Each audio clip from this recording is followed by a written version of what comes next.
What is going on, everybody? Happy New Year, and welcome back to College Football Talk with Peter Burtonette. I want to start this video by wishing everybody watching a very happy New Year. Hope this year brings nothing but success for all of you, and that you pursue everything that you hope to accomplish this year with fire and tenacity. I'm not typically one to get too up high on a new year. I think we should have resolutions throughout the year, but that flip of the calendar is something that is exciting. But before we get into this new year, I'm going to take a quick look back at some of the bowl game takeaways and really a little bit of takeaways from the season as a whole. Going to be going over a couple of teams that really impressed, one team in specific that I think can take major strides next year.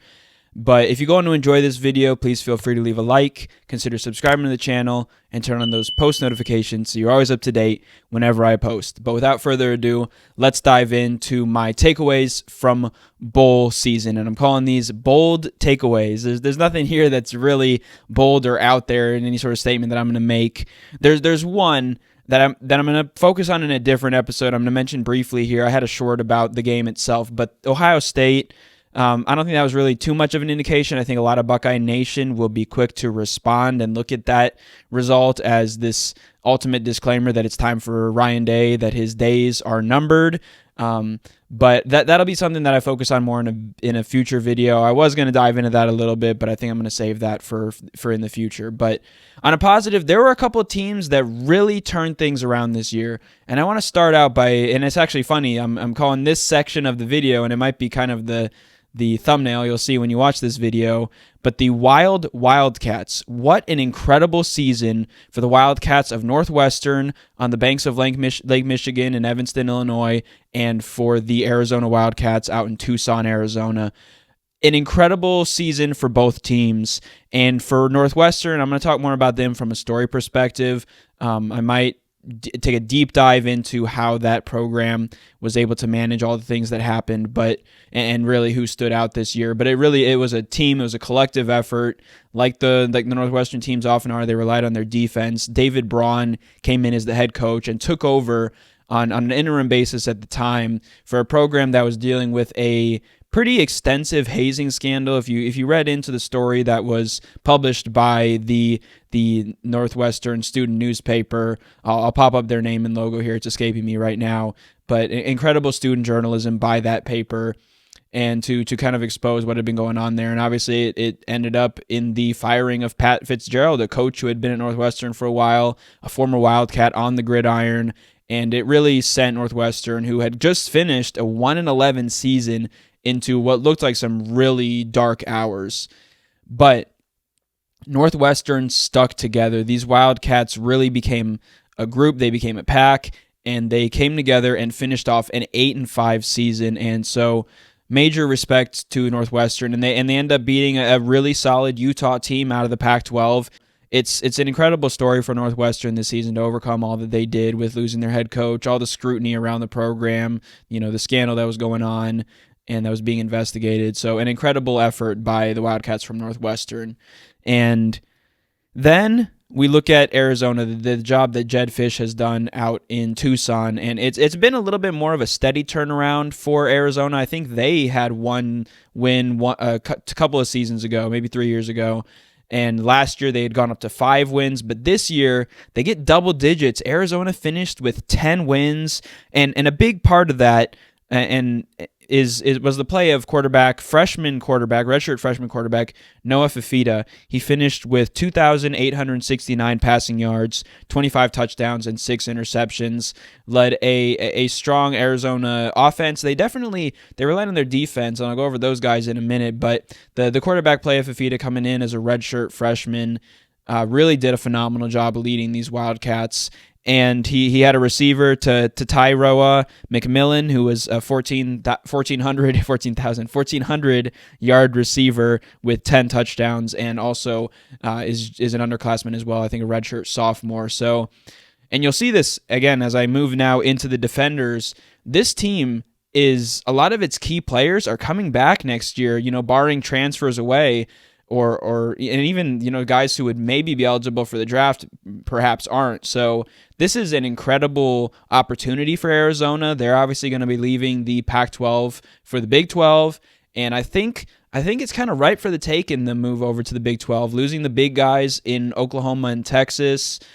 I think it's the perfect timing, and with so many guys likely coming back next year, who knows if they can go into the portal and get some other guys to come in who can fill maybe some of the spots that they have that are holes, I guess, if you could call it that, because this team played really well. Going through the season, they had an early loss on the road against Mississippi State, I think, by one score. And then they had a couple of really tight and tough contests against Washington that they lost, I believe, 24-21 or by a field goal, either way. And then against USC the very next game. So a tough 2-game stretch in kind of the middle of their season, and then they rattled off 5 or 6 straight wins after that. So an incredible season for Arizona. A couple of other players who really stood out. Taylor Upshaw, the transfer from Michigan, led the Wildcats with 8.5 sacks. He was, I believe, a graduate transfer or a senior, so unlikely that he'll be back next year. I'll see if there's any sort of word on that or if he even has eligibility left. But a big addition. And then sophomore middle linebacker or linebacker Jacob Manu, he was the team leader with 105 total tackles, and he added 6.5 sacks. And then this defense. They didn't have a ton of interceptions. They had 9 the whole year, which was a very respectable tally, but not to an extreme level. But what they really did is they forced fumbles. They had 13 all season. Leading the way was redshirt sophomore safety, Dalton Johnson with 4. He was also one of the top tacklers on the team, second in solo tackles.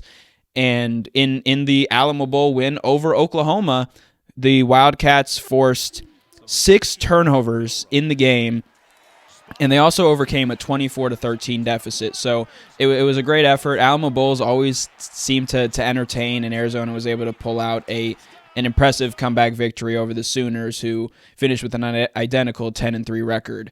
So what a season for the Arizona Wildcats. And a couple of other, and again, they are definitely a team to watch for going into next season. I know the Big 12 will certainly be kind of that second level below the Big 10 and SEC as they expand, but I think Arizona could certainly be a team to watch to get into that college football playoff next year. And potentially, there's some other teams to keep an eye on, but right now, I think they have a strong case to be an early favorite in the Big 12 next year. So keep an eye on that. It'll be interesting to see, again, what they do in this offseason, what they have coming in recruiting. I might take a deep dive on them as well during the offseason. But a couple of other notes. Also out of the Pac-12, but a team that's making a move as well. USC's Miller Moss with a record 6 touchdown passes against Louisville in a dominating Holiday Bowl victory.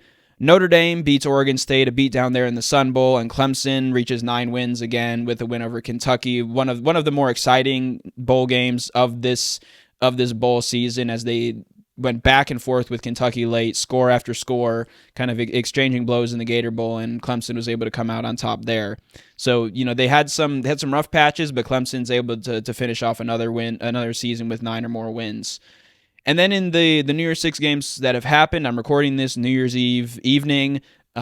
Ole Miss outguns Penn State. I think it shows, that the offenses in the Big Ten are very lackluster. That showed as Ohio State, yes, with their second or even third unit against Missouri, but with Penn State as well. And that maybe the defensive numbers for a team like Penn State, that was, I think, number 1 in total defense, maybe just shows more how bad maybe the Big Ten offenses are, because those numbers, I think, maybe wouldn't quite look the same if the Nittany Lions were playing in the SEC or even the Pac-12 or Big 12 for that matter, or even ACC potentially. And then another one, Georgia, and the big takeaway from this one, from their 63-3 win over Florida State, is the culture. And I've seen some posts about this on X, formerly Twitter, about just how Georgia went into that game with something to prove, and they went in there with everything they had, and they gave it their all. While Florida State kind of threw in the towel. Yes, they have the injury to Jordan Travis, but there were plenty of other players who could have played in that game, and they just kind of said, that's it for this season. We're disappointed to not be in the playoff. In much the same way that Georgia is disappointed, Florida State has a better case for the college football playoff in terms of their record, at least, to be in the college football playoff. But both teams were in a similar boat. The first 2 teams out, one team decided to show up and give it their best, and the other team, again, dealing with a lot with the injury to Jordan Travis, but did not show up at all. and gave Georgia one of actually the most impressive bowl win of all time, at least on the scoreboard. So that's kind of a takeaway from that. And this, it'd be a topic for a whole another video just about opt-outs in bowl games. I can certainly understand and see both sides of it.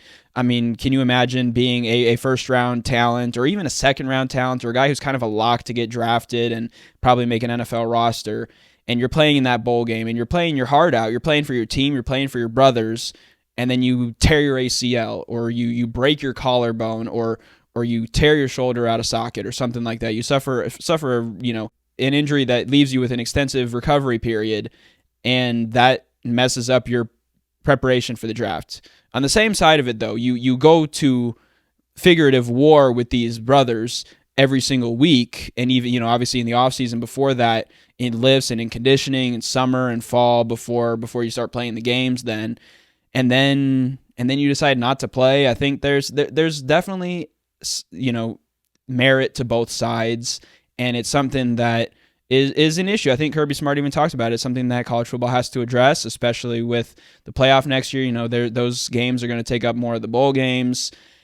And so it'll be interesting to see what the future of college football looks like. I know it's kind of maybe a little bit of a downer to end this video on, but I will have a full breakdown of the college football playoff semifinals that are happening on New Year's Day. Whether this video goes up on New Year's Day or New Year's Eve night, I will have the breakdown. Those are kind of some of my thoughts. Again, very impressive seasons for the Wildcats. A couple of just very, very impressive individual or team performances in some of the bowl games.